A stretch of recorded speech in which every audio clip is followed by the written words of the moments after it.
Ми се исполни огромна желба кога се вработи во Драмски театар Скопје и навистина сум среќна што овој период баш влеговме 10 навистина квалитетни и талентирани актери кои што се надевам дека ќе го обелат образот на театарот во еднината во нашава земја.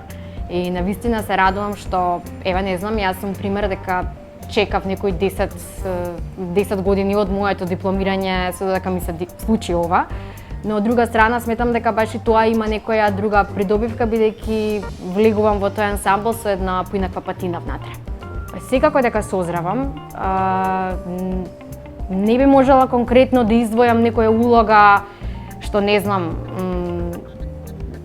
ми оставила најголем впечаток, иако можеби најголем залаг до сега ми била Венера во Крзна, тоа е дуа драма која што ја работевме во Кинокултура заедно со Ивана Ангеловска и со Благој Веселинов.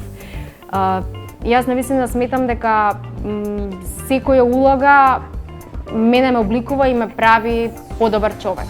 Јас сакам да верувам во тоа. Не би можела да издвојам техника, она што би можела да го кажам е дека ги почитувам режисерите кои што ни ја даваат слободата на нас актерите да истражуваме во самиот процес и заедно да раскажуваме приказни. Па даваат, да. Јас имав среќа до сега скоро со сите режисери со кои што имам соработувано да ни даваат слобода на нас глумците внатре во креативниот процес да се изразиме себе си. Па најверојатно да си останеш доследен на своите принципи и на работите во кои веруваш и секогаш да знаеш од каде си почнала, никогаш да не се занесуваш премногу кога ќе достигнеш некоја височина.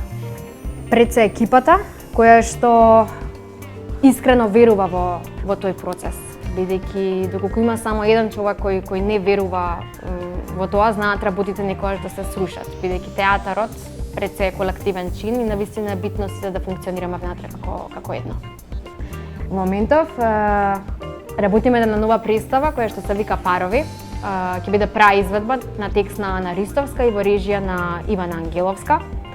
И сме поприлично голема екипа од 10 глумци внатре во представата и премиера би требало да имаме во мај. Представата пред се зборува за меѓучовечките односи, за љубовта, за големите разочарувања, за очајот, тагата и немирот кој што го чувствуваат луѓето.